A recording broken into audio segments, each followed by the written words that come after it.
I'm Ray, and I'm going to read chapter 3 of the Baubles.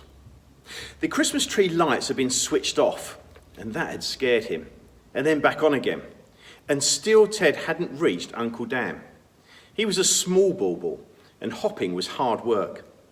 The final stretch was easier though, and that was because of the smell. It was amazing, more amazing than anything he's ever smelled before. Well, to be honest, there were piles and piles of smells that he'd never smelt before, having spent his whole life inside a box.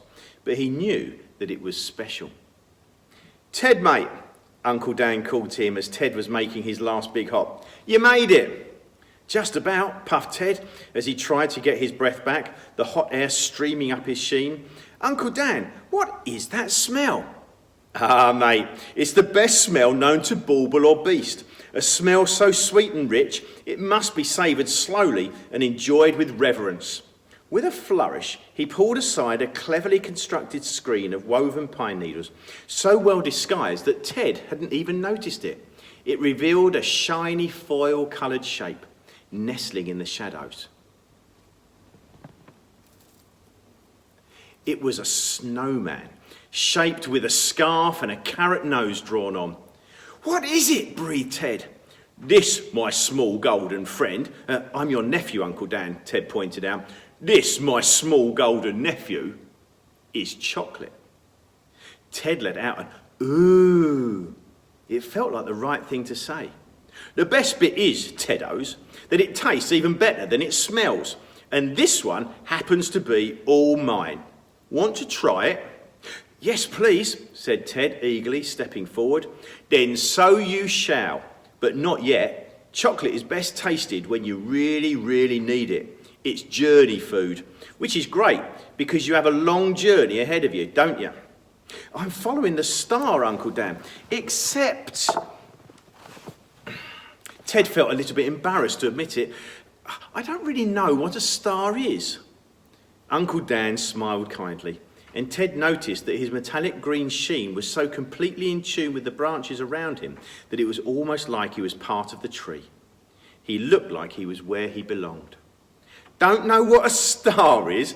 Can't have that now, can we? Let me help you," Uncle Dan said, and from under another well-camouflaged pile of pine needles he pulled a tiny brown shape. It was smooth and silky with 5 delicate points, and when he carefully placed it in his nephew's hands, Ted could smell the same deep aroma as from the bigger chocolate snowman. "Great thing about chocolate," said Uncle Dan, a little gruffly as he was a kind, modest bauble, "is that you can carve it. It really is easy, and with the end of a strong pine needle. This, mate, is a star." "Fa la la," said Ted, turning the star over in his hands. "Thanks, Uncle Dan. I didn't know you could carve." Don't take this the wrong way, my little mate, but there's quite a lot you don't know yet, being fresh from the box and all that, like you are." Uncle Dan smiled fondly at his nephew. "Now, talking of carving, take a look at our mate over here." Uncle Dan hopped Ted over to a second carved wooden figure. It was leaning right against the prickly brown trunk of the Christmas tree and was a similar size to Mary. But this time it was a man dressed in workman's clothes. This guy was good at carving too. He was a carpenter. Look at the strength in his hands and his arms. Ted did, then looked into his face. The man looked serious and strong and was gazing straight ahead as if he had made some sort of decision and was determined to see it through. "You're right," said Uncle Dan when Ted told him his thoughts. "This here is Mary's husband, Joseph. He didn't really understand why she was going to have a baby. I mean, he knew it wasn't his, see, but he was told in a dream that Mary's baby would be God's son, and he had the job of helping her see it through. Trouble was, seeing it through was a bit of a long journey.